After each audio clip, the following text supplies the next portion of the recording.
dimulai dengan seorang anak cowok yang pendiam, pinter beneran loh ya, bukan pinter ngocok. Dan dia ini suka membaca dan menulis karena dia ini punya cita-cita menjadi penulis novel ya. Dia ini bernama Ki-chan. Dan setelah pulang, dia pun mandi dan tiba-tiba muncul seorang cewek yang coklat manis. Dia ini adalah teman Ki-chan dari kecil yang sekarang udah kelihatan nggak kecil lagi yo tangannya. Dia ini bernama Minjung dan sebenarnya Minjung ini naksir ke Ki-chan. Tapi Ki-chan ini tipe cowok yang nggak peka ya. Mereka ini ngobrol-ngobrol dan karena Minjung ini minum beras kentur banyak banget, akhirnya dia pun gelele alias teler. Dan di sini kalau mata kalian jeli, terlihat ada hitam-hitam yang menyeruat.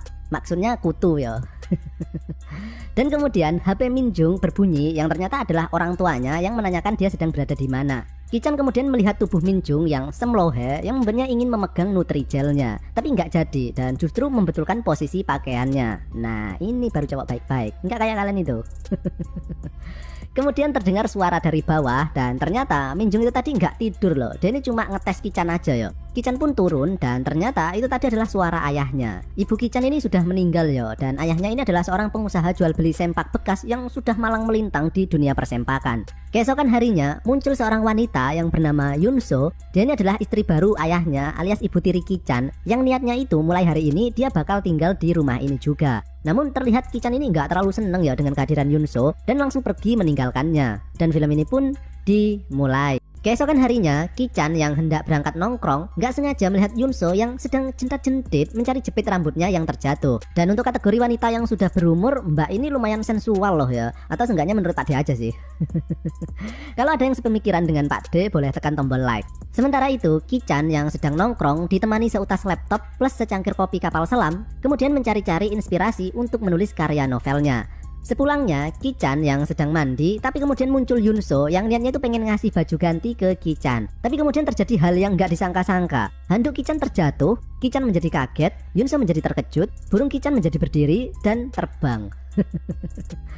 Setelah itu, Ki-chan yang hendak menuju ke kamarnya terhenti karena dia mendengar suara celepak-celepok dari kamar ayahnya. Yang ternyata suara itu ditimbulkan dari benturan dua buah benda yang tidak simetris. Dan di sini terlihat bahwa Yunso masih belum merasa puas ya dengan hasil karya ayahnya, yang menyebabkan dia harus mengobok-ngobok kantong ajaibnya. Ya kali aja nemu kacang. Besoknya Yunso mengantar makanan ke kamar Ki-chan. Jadi sebenarnya Yunso ini berusaha mengakrabkan diri dengan Ki-chan sehingga dia bisa menerima keberadaan Yunso sebagai sosok pengganti ibunya. Jadi dia ini wanita yang sudah dewasa banget ya pikirannya.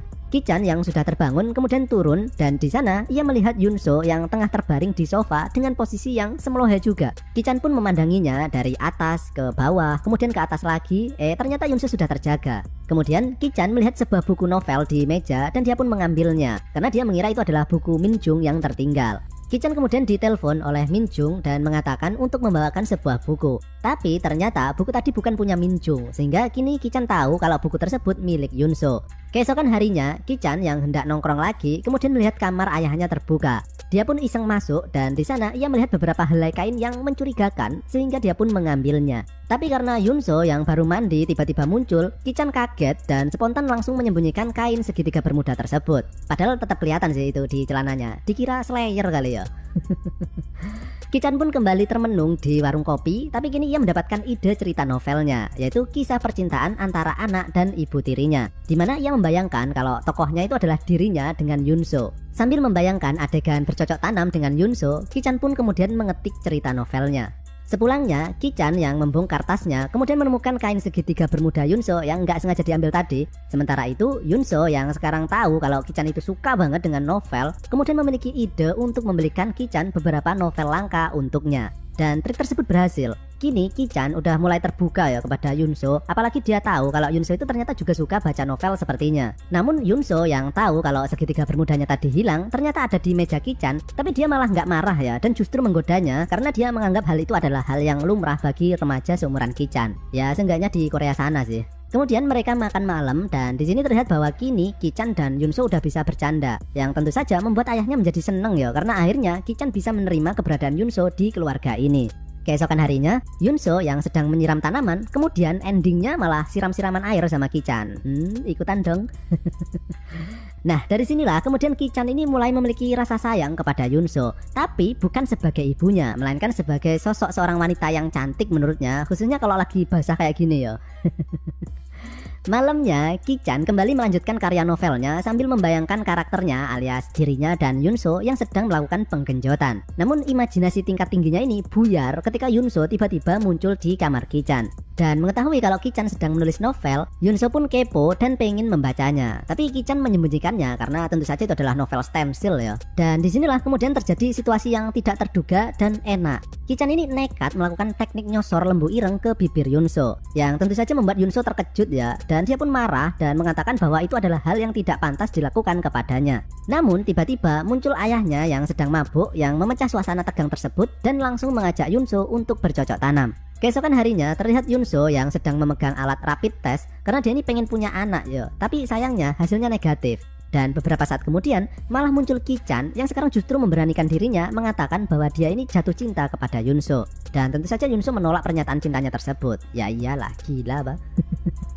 Dan karena cintanya ini ditolak, kemudian Ki-chan pun menjadi galak. Kemudian Ki-chan menelpon Minjung dan sebagai pelampiasan, Ki-chan pun langsung menggenjot Minjung yang suara celepak-celepoknya itu kayak di loudspeaker alias kedengaran di seluruh rumah yo.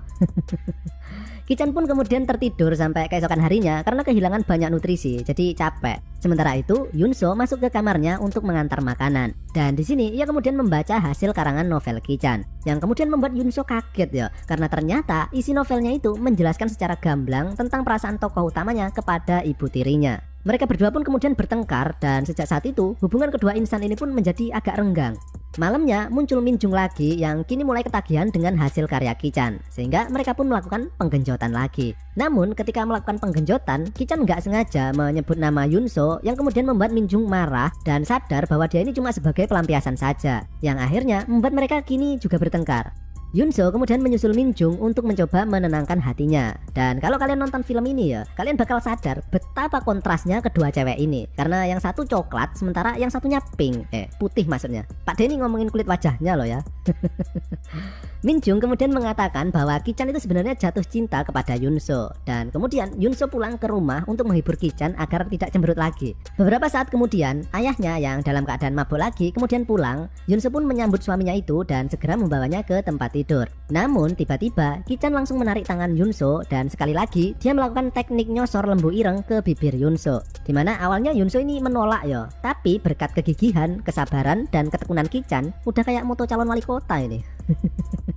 Akhirnya Yunso pun mau melakukan penggenjotan. Dan sejak saat itu kemudian tiap kali ada kesempatan, seperti ketika suaminya sedang tidur, suaminya berangkat kerja, bahkan ketika suaminya berada di ruang sebelah, mereka ini mencuri-curi kesempatan untuk melakukan penggenjotan. Nah, suatu ketika pas mereka melakukan penggenjotan, tiba-tiba muncul Minjung yang mengetahui kegiatan mereka. Namun dia mengatakan bahwa dia akan merahasiakannya asalkan dengan syarat dia diajak tiap kali mereka melakukan penggenjotan. Itu sih bukan syarat, itu rezeki yo.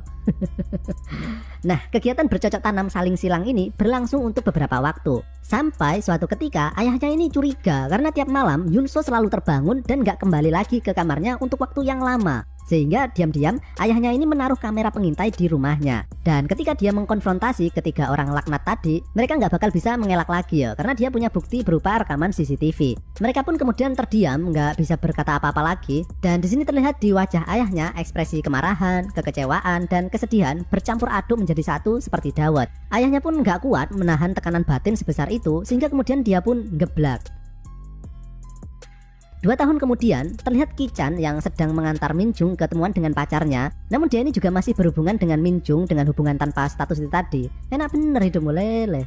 Dan kini Ki-chan menjadi orang yang sukses ya, yaitu sebagai penulis novel, karena novelnya itu tadi adalah biografi dari ceritanya dengan Yunso. Sementara itu, karena Yunso disemprot air setiap hari oleh Ki-chan, ya meskipun airnya beda sih, beda kandungan nutrisi ya, sehingga kini perut Yunso pun menjadi kembung. Dan ternyata ayahnya itu tadi belum meninggal loh. Dia itu terkena stroke, sehingga hitungannya mereka ini bagi-bagi tugas lah ya, yaitu ayahnya bertugas sebagai sumber dana pensiunan dari perusahaannya, sementara Ki-chan bertugas menjadi petani, yaitu bercocok tanam setiap hari dengan Yunso dan sekali-kali dengan Minjung juga sih kalau pengen ikutan. Dan akhirnya mereka semua kini bisa hidup bahagia kecuali ayahnya, dan film pun berakhir.